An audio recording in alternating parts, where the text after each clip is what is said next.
back in the 1950s, most people aren't aware of it, but there was a scientific storm in America all through the late 50s about this thing out there in space, because the astronomers were all watching it, and that was back when they weren't afraid to talk about it. It was in the science magazines. I mean, I had a subscription to, like, Popular Science, and hell, it was on the front cover of the magazine one day in, like, 1961. And I was really excited when I saw it, because here's this giant red planet on the horizon of the California coast, and a humongous tidal wave coming in towards the coast, and having grew up in the mountains of the Sierras, and this thing in the magazine, it said this tidal wave coming in was going to be at least 3 miles high, and I went in and showed it to everybody in the house, and they laughed, and they said, look, it says right here, there's nothing to worry about. It won't be here for another 50 years. Hey, guess what? That 50 years has came and gone, and this baby's out there in the sky. They've been watching it. I watched it, and I can tell you, this thing has got so much trash coming around it. You know how we live in a solar system? We've got 9 planets and a big sun. This thing has got 7 planets and its own sun. But I believe that instead of having dirt on it like our planet does and water, I think this thing is just a big, bright reddish-orange iron ball, because it's giving off all this red iron oxide dust out into the atmosphere. When we thought at first it was just a teeny little red speck of fuzzy red dust in the distance, but over the years as it went by and we watched it, it got bigger and bigger and bigger. And then finally, about '08, we could see this thing like it was across the street, and we could see that it was a blazing hot ball of fire giving out sparkles of red iron oxide dust for thousands of miles in every direction, and you could see the planet circulating it. Now, I'll tell you one thing that I really am nervous about. I think this thing's got a planet like ours circling it. This is its own solar system. We're about to have a solar system come through the middle of our solar system. This can't be good. But unfortunately, it looks as though that's what's going to happen. Hopefully nothing in this mess will hit us, even though it does say it will in the Bible, at least as it does in my Bible. It says we can expect all kinds of problems. We were looking at asteroids. Right close to this thing, there's asteroids that are floating around right near that are orbiting the main sun itself. These things appear to be about 500 miles across, and as you go back into the tail, you get into meteorites that go back for millions of miles in the tail. This thing looks like a giant red teardrop-shaped dust cloud, and you can see once if you're able to see it up close like we did, you can see every speck out there. I guarantee you, there's trillions of meteorites following this thing. Now, these CIA people that I know say that we're not going to be that close to it when it goes past us. They're saying that in order to attain breakaway speed, when it comes up around the backside of the sun, its speed will at least double, possibly more, which will put it here earlier than everybody is saying it will, and that this thing will probably be about 20 million miles from us when it crosses in front of us. And then as soon as it flips us upside down, we're going to go into its debris-filled tail and be pelted with meteorites. And, of course, in the Bible it says they will talon 70 pounds. So if you've got 70-pound meteorites falling like hail, and I can guarantee you they will be falling like hail because there are that many in the tail of this thing. This thing has got a tail loaded with trash. I mean, it's incredible the amount of stuff that's in this thing's tail, and we're going to go right through that tail, and if it doesn't beat everything on the surface of the ground into a flat putty, I don't know what it'll take. I tell everybody, you better be at least 20, 30, 40, 50 feet on the ground and have either concrete or stone above you, because it'll break through the roof of whatever you've got if you don't. These CIA guys told me that this pole shift will probably happen from start to finish in around 28 minutes. That doesn't give you a lot of warning. When you see that thing out there in the sky, you're going to have to run as fast as you can to your underground facility, because this is going to happen so fast. Now, see, here's another thing nobody's talking about. You've got this giant iron planet that they say is 47,000 miles across, getting ready to come up past us. And when it starts to approach us, it's going to start and have real serious effects. So is it a planet or a failed star? It's not a failed star. I saw this thing up close. It did not look like a failed star. It looked just like our sun. Right. Okay. Would you call our sun a failed star? No. Okay. Well, you had said planet. I wasn't sure if it was like a failed star, brown dwarf, or a full sun. So it's a full sun? It looks to me like a miniature sun, just like the one we have. The only difference is our sun is giving off flames and stuff, and this one's doing the same thing as it, but it's giving off this red iron oxide cloud of dust around it, and until it got close, we couldn't even tell what was in there. We could see it was hot, and it looked like it was just a dull red when we were first able to discern it through the red cloud, but as it approached, it started to become more apparent that this thing is just orange hot. I mean, to tell how hot it is, I was told that they estimated between 5 and 10 million degrees, but, I don't really know, if that's right or not. I mean, it's got to be pretty hot because it's sending all of this red iron oxide dust out into space around it. Right. And it's got this enormous, and I mean enormous, at least 50 or 100,000 miles on each side of it, this red dust cloud that goes all the way around it. I know when we were watching it, as it started to make the upward swing to approach behind our sun, it was amazing. The red dust cloud settled down. Instead of being round, it started to settle down into a V, like wings, upside-down wings.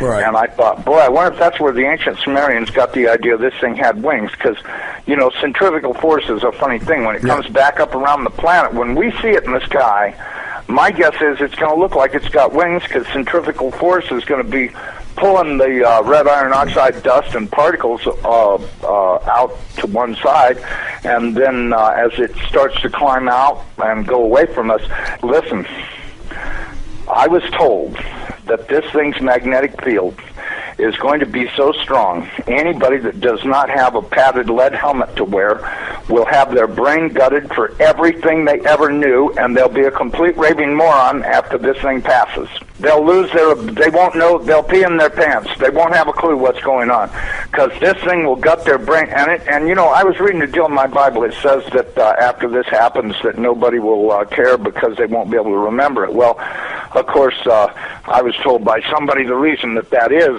because the electromagnetic field from this thing will be so strong, because, see, as it comes up underneath of us, it's going to start and pull us toward it. And then, just like a pair of big magnets, all of a sudden it's going to lock onto us. And when it does, it's going to be like the Jolly Green Giant hit the earth in the ass. It's going to send a jolt 500 to 1,000 foot high. This is what I'm told. 500 to 1,000 foot high shock waves all the way around planet Earth.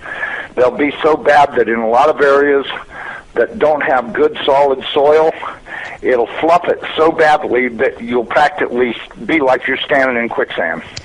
And that this thing's magnetic field will literally gut your brain of everything. And so you may want to give some thoughts to getting you some sheet lead, build you a little lead helmet to wear, like a little motorcycle helmet to protect your entire brain and the back of your neck, so that way this can't happen. Because if these guys are right about this, and I'm pretty sure they are, because I know for a fact they know what they're talking about when they say stuff. And and it does sound reasonable to me, knowing what I do about electromagnetic energy, that this could happen. And it very easily could gut everybody's brain for everything they ever knew, and they'll stand there and pee in their pants and go, gee, what was that? And that's if they still know how to talk. And there won't be any doubt in anybody's mind, because this thing's going to look like a big red dragon, exactly like all the ancient Sumerians and the Chinese and all the rest of them that had documented this thing's passing before. It didn't look like a white ball or a snow cloud or nothing. It looked like a big red iron oxide dust cloud with a superheated star in the middle of it. And I mean, and that's what we've seen. I don't care what anybody else says. There's a possibility. There's more than one thing out there. I watched it through the Hubble Space Telescope, And when this thing looked like it was across the street, the Hubble got cut off, and they encrypted it, and that was the end of any transmissions we had to watch. And we know that the Hubble, in order to be in the shadow of the Earth, had to be at an angle, and so that meant it was looking downward, and this thing was coming up underneath of us. And I tell you the honest to God truth, I personally think this thing is real close to us right now, but that's just my general feeling that and I'm a pretty psychic guy. I have the feeling that this thing is right close by and that we're going to see it any time. I mean, I've been doing everything I could do to get prepared for it. I'm really worried about what Jesus says. When the fig tree is putting on its leaves, know that summer is near, and I'm at your door. And that worries me more than probably anything I've read in the Bible about this whole thing, the parable of the fig tree, because everything seems to be in place for this thing's arrival. And the bad thing is, he says, I'm going to come like a thief in the night. Well, it does also say in the Bible that I'm going to make the sun go down at noontime in Jerusalem. Okay, if that's the case, there's only one thing that'll make the sun go down, not hit the horizon, go down at noontime, and that's if the planet experiences a pole shift. Okay, I got a quick question that you can probably answer really quickly and then continue from the chat room. Wants to know if you're talking about Planet X or Elenin, and I don't think, I've never thought Elenin is Planet X. Terrell's pretty stuck on that, but I think Elenin, as a result of it, it's a comet that's been kicked in. Elenin is extinction level event Nibiru is near. Right. Does that explain it? Yeah. Okay, because listen, they've known about this thing forever. And I mean, they've known about it forever. I mean, if I read about it in a science magazine in 1961, that tells you that, I mean, it's only 1,800 years away. How could they not be able to see it when it came around the backside of the last sun and headed this way? Right. You have to know they've been watching it, because if Carl Sagan was showing stuff that they took with their old telescopes that was billions and billions of miles away, and this thing's only 1,800 years away. Well, and by 1930 it was only 70 years away. We do estimate that this thing, let me give you a thing, maybe you can figure out your own timeline. We estimated that this thing is traveling around 3,500 miles an hour, okay? That was our estimate of its speed. Now, it has been picking up speed, and that's the reason why we think it's going to arrive early, because when it comes around the backside of the sun, it's got to double that speed in order to attain breakaway speed to leave the sun and not wind up orbiting it. It's never orbited the sun in the past that we know of, so that means that it's going to have to attain breakaway speed to head back out into space. Now, you look at the NASA videos, photos, and all this other crap those morons put on the internet. This thing is coming in. It's going to, as soon as it goes around the top of the sun, it's going to go back out into space. Right. And it's going to do this really fast. When it goes past us, it's going to go past us so fast that we'll almost have no time to get ready. That's my opinion. But, just drawing it out on paper a few times and thinking about it, and I went, if this thing picks up enough speed to make breakaway speed, then that means it's going to come past us. This thing, according to what I was told, is that this thing is approximately 47,000 miles in diameter, 4 or 5 times the size of the Earth, and it'll come past us, and we won't have a lot of warning, and we won't get to see it in the sky until it's on us. I think the NASA timeline is completely off. I think this thing's going to arrive much earlier than they say it is. I know they're saying October, but, if you look at now, I was told that the poles are not shifting at 42 miles a year. They're shifting at 42 miles a day. And the reason is because this planet is rolling over to face this thing. Now, when it goes by, it's not going to push our North Pole away. It's going to grab our southern pole with its northern pole, and it's going to be like somebody kicked this planet in the ass. That earthquake that it talks about in Revelations, when the opening of the sixth seal comes, from what I've been told, that's very accurate, because that's exactly what's going to happen. There's going to be a massive earthquake when it locks onto us. As it goes past us, we're going to follow it right upside down. The oceans are just going to be roaring from pole to pole, as you could well guess they would, because if you take a planet that's 7,000 miles across and roll it upside down in 30 minutes, you're going to have some real serious problems with wind and water. We should be preparing to expect this thing to show up. He says that he's as sure as he can be that the people who are calling the shots in the world, you can call them the Illuminati, the controllers, the cabal, whatever name you have for them, they believe that there is going to be what he called a geophysical event, a major geophysical event. He says that the best information that he's got is that the insiders believe that this is going to happen, or they are concerned that this is going to happen. And many of you watching this will know that this isn't a completely crazy idea. There have been trillions of dollars that have been spent on deep underground bases for some reason which we don't know why it is. You'll know about the seed bank in Svalbard. This is in the public domain, where all the seeds of all the plants and all the crops in the world have been buried deep inside a granite vault in northern Norway. There are many precautions being taken as if something might happen that could really threaten some of these valuable resources, including the seed banks of the world. Now, if there is going to be a geophysical event as they believe, this is because it seems to be preserved Illuminati inside knowledge, whether it's true or not, that there are repeated cyclical geophysical events about every 11,500 years.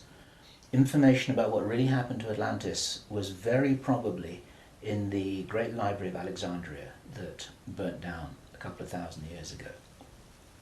There are persistent rumors that much of that information has been retrieved and it's in the Vatican Library. This is information which is not in the public domain and which the insiders may have access to. Whether it's accurate or not, the important thing is to realize that they probably believe that this will happen and they're making their precautions. And this might be the justification for this insanity that we've just heard about in this plan. Consider this. He said, if there's going to be a major geophysical event, something like a pulse shift, maybe it's Planet X, maybe it's some kind of energetic phenomenon that the solar system is going to be moving into, that's going to somehow destabilize the Earth or the Earth's crust in some way. We don't know. But if there were to be a major emergency like that, something that would actually make a war look very inconsequential, the thing that will help the human race to survive it, or will help parts of the human race to survive it, is if there is already emergency preparedness in place before it happens. In other words, if you knew that there was an emergency coming, if you knew, for instance, that there's a hurricane coming in to hit your city, then you put all the emergency preparedness in place beforehand. You have the troops ready, you have the infrastructure ready, you have the military ready, you have everything that you need ready to handle this situation so you can respond and react and recover in the best possible way. Our source suggests that the reason for this whole Third World War scenario is that then the Western governments, with the Chinese out of the way, will be in a state of such totalitarian control of their own population that they will be best equipped to recover and rebuild the new world after a cataclysm. And he thinks that this is what's happening. And I have to tell you that this terrible logic makes sense to me, that they would think that way. I'm not for a moment agreeing that this will happen. I think this is wild, crazy stuff, but if they believe that it's going to happen, then this could be their justification for this kind of plan that we've heard about is really being discussed. And this now is my own speculation right now, which also makes sense to me, and I invite your comments and your thoughts about this. We need to work together to figure out what's happening here. It's called the Anglo-Saxon mission. What that told me was that the reason for the name is because this is a white racist agenda for the inheriting of the new earth. It's a plan that Hitler would be proud of. If they think that a new earth needs to be rebuilt, a new world, think of that little phrase there, if a new world needs to be rebuilt after a cataclysm, they want the Anglo-Saxons to be doing it. They don't want the Chinese to be doing it. They get the Chinese out of the way first, and then the Anglo-Saxons will inherit this new world with the other nations, the Asian nations, the African nations, the South American nations. Presumably, it is assumed that they won't have the resources to be able to handle the situation in any kind of a way that gives them the strength to recover after whatever it is that they think is going to occur. So there are several other parts of this which also fit, and one of the reasons why this is an important presentation to make personally is my own personal thoughts, because up until now I've been following a lot of the well-founded research on these sorts of agendas. We've had our own sources of information over the last 3 years, but I've always had questions in my mind, like, why would they do this? You know, war against China, why? Third World War, why? And suddenly a lot of these things start to make a little bit more sense. It's possible, for example, that when we heard from Jordan Maxwell in our interview with him, which we did at the end of last year, 2009, he described to us how he had researched a number of repeating symbols and images that had been used ever since the time of Hitler, and even long before that, about the dawn of a new day. There's something very important in Masonic and Illuminati thinking about the dawn of a new day.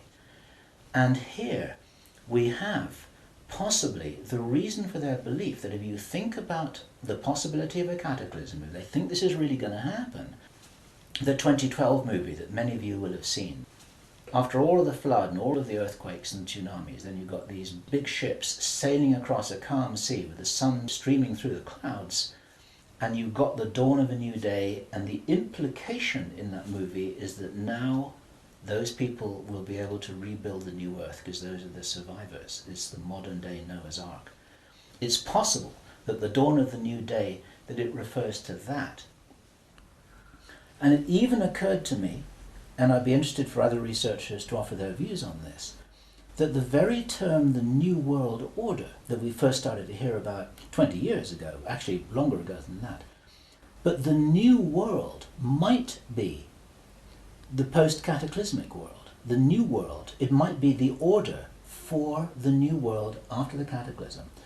They may be planning who will inherit the New World. It may be nothing less than this. Maybe this is what the New World Order is all about. It really is the order, the plan for the new world that they think is coming. They think this is going to happen.